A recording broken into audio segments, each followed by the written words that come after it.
कर्पूरगौरं करुणावतारं संसारसारं भुजगेन्द्रहारं सदा वसन्तं हृदयारविन्दे भवं भवानी सहितं नमामि। श्रावण मास महात्म कथा का 8वां अध्याय का रसपान करें। भक्तजनों, इसके पहले के वीडियो में आपने जो प्यार दिया, लाइक किया, शेयर किया और सब्सक्राइब किया, उन सब के लिए आपका तहे दिल से धन्यवाद। अब आप 8वें अध्याय की कथा का रसपान करें। ईश्वर बोले, हे सनत कुमार, अब मैं समस्त पापों का नाश करने वाले बुद्ध गुरु व्रत का वर्णन करूंगा, जिसे श्रद्धा पूर्वक करके मनुष्य परम सिद्धि प्राप्त करता है।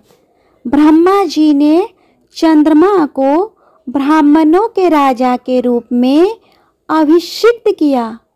किसी समय उसने रूप तथा यौवन से संपन्न तारा नामक गुरु पत्नी को देखा।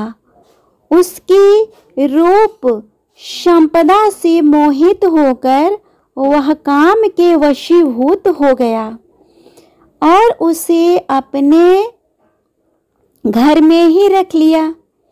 इस प्रकार बहुत दिन बीतने पर उसे बुद्ध नामक एक पुत्र हुआ, जो बुद्धिमान, सौंदर्यशाली तथा सभी शुभ लक्षणों से युक्त था।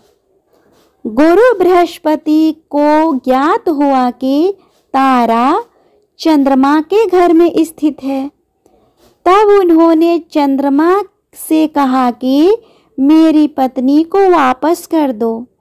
अनेक तरह से समझाने पर भी जब चंद्रमा ने तारा को वापस नहीं किया, तब बृहस्पति ने देवताओं की सभा में जाकर देवराज इंद्र को यह वृत्तांत बतलाया और कहा, हे शक्र, आप देवताओं के राजा हैं, अतः अपनी आज्ञा से आप इसे दिलाएं, अन्यथा उस चंद्रमा के द्वारा किया गया पाप आपको भी निस्संदेह लगेगा, क्योंकि शास्त्र निर्णय के अनुसार प्रजा के द्वारा किए गए पाप को राजा भी भोगता है। पुराण में भी ऐसा कहा गया है कि दुर्लभ का बल राजा होता है। गुरु का यह वचन सुनकर चंद्रमा ने कहा, मैं आपकी आज्ञा से तारा को दे दूंगा, किंतु इस पुत्र को नहीं दूंगा। शास्त्र के अनुसार विचार करके देवताओं ने उस बुद्ध को चंद्रमा को दे दिया। इसके बाद गुरु को उदास देखकर देवताओं ने उन दोनों को वर प्रदान किया। हे चंद्र, अब तुम घर जाओ, यह तुम्हारा भी पुत्र है और बृहस्पति का भी है। यह तुम्हारा पुत्र ग्रहों में प्रतिष्ठित होगा।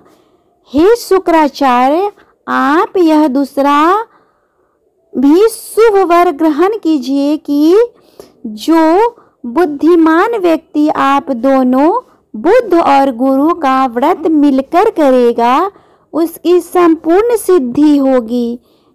यह सत्य है, इसमें संदेह नहीं।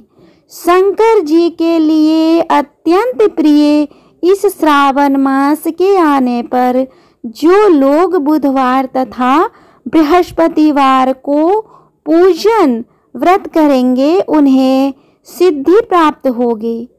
इस व्रत में दही तथा भात का नैवेद्य व्रत सिद्धि में मूल हेतु है। स्थान भेद से आप दोनों ने मूर्ति लिखकर पूजन करने से भिन्न भिन्न फल प्राप्त होता है। यदि कोई हिंडोले के ऊपरी स्थान पर आप दोनों की मूर्ति पूजन करे तो वह सर्वगुण संपन्न तथा दीर्घायु पुत्र प्राप्त करेगा। यदि मनुष्य कोषागार में मूर्ति को पूजन करता है तो उसके कोष बढ़ते हैं और वे सभी क्षय को प्राप्त नहीं होते। इसी प्रकार पाकालय में पूजन करने से पाक वृद्धि और देवालय में पूजन करने से उनकी कृपा प्राप्त होती है। शय्यागार में लिखकर पूजा करने से स्त्री का वियोग कभी नहीं होता।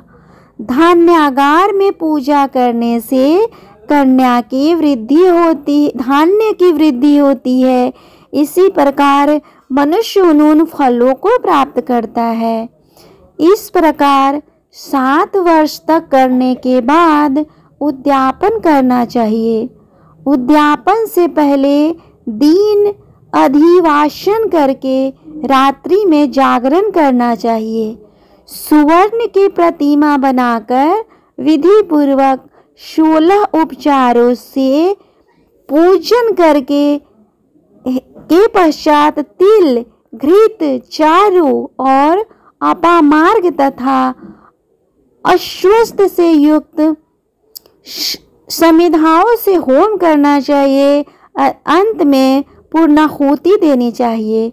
उसके बाद मामा तथा भांजे को प्रयत्न पूर्वक भोजन कराना चाहिए। इसके बाद ब्राह्मणों को तथा अन्य लोगों को भी भोजन कराना चाहिए। स्वयं भी भोजन करना चाहिए। इस विधि से 7 वर्ष तक करने पर मनुष्य सभी मनोरथों को प्राप्त कर लेता है। जो इसे विद्या की कामना से करता है वह वेद व शास्त्र के अर्थों को जानने वाला हो जाता है। बुद्ध वृद्धि प्रदान करते हैं और गुरु बृहस्पति गौरता प्रदान करते हैं। सनत कुमार बोले, हे भगवान, आपने जो यह कहा है कि इस अवसर पर मामा तथा भांजे को भोजन कराना चाहिए, यदि बताने योग्य हो तो इसका कारण बताइए। ईश्वर बोले, हे सनत कुमार, पूर्व काल में अत्यंत दीन तथा दरिद्र कोई 2 ब्राह्मण थे। वे दोनों मामा भांजे थे। उद्धार हेतु परिश्रम पूर्वक भ्रमण करते हुए वे दोनों किसी नगर में अन्न मांगने के लिए गए थे। उन्होंने घर घर में श्रावण मास में प्रत्येक वार को उस व्रत होते देखा, किंतु कहीं भी बुद्ध गुरु का व्रत नहीं देखा। तब उन्होंने बहुत देर तक परस्पर विचार किया कि सभी वारों का व्रत तो सर्वत्र दिखाई पड़ रहा है, किंतु बुद्ध गुरु का कहीं नहीं, अतः चूंकि यह व्रत अनुच्छिष्ट है, इसलिए हम दोनों को चाहिए कि इन शुभ व्रत का अनुष्ठान आदर पूर्वक करें। किंतु हे सनत कुमार, उसकी विधि ना जानने के कारण वे दोनों संशय में पड़ गए।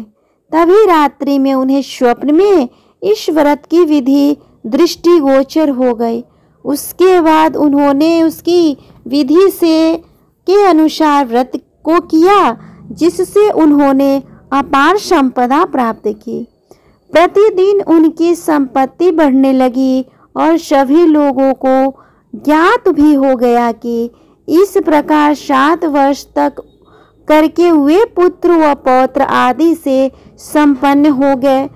उसके बाद उनके ऊपर प्रसन्न होकर बुद्ध व गुरु प्रकट हुए और उन्होंने उन दोनों को यह वर दिया, आप दोनों ने हम दोनों के निमित्त इस व्रत को प्रवर्तित किया है, अतः आज से कोई भी इस शुभ व्रत को करे।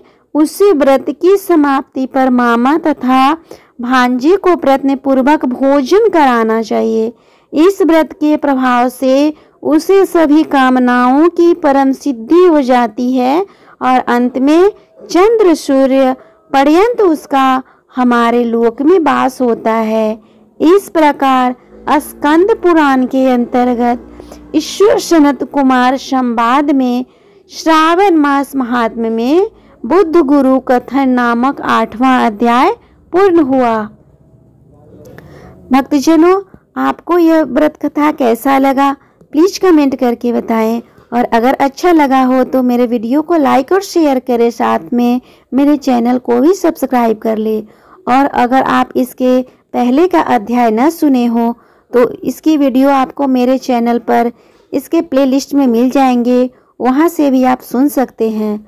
और अगर आप सावन मास के इस विशेष शुभ अवसर पर शिव महापुराण के कथा का भी श्रवण करना चाहे तो उसके भी वीडियो मैं एक सीरीज वाइज बना रही हूँ, उसके वीडियो आपको भी मेरे चैनल के प्लेलिस्ट में मिल जाएंगे, वहां से आप सुन सकते हैं। तब तक के लिए भगवान शिव शंकर आप सभी पे अपनी कृपा बनाए रखे। श्री शिवाय नमस्तुभ्यं भक्तजनों।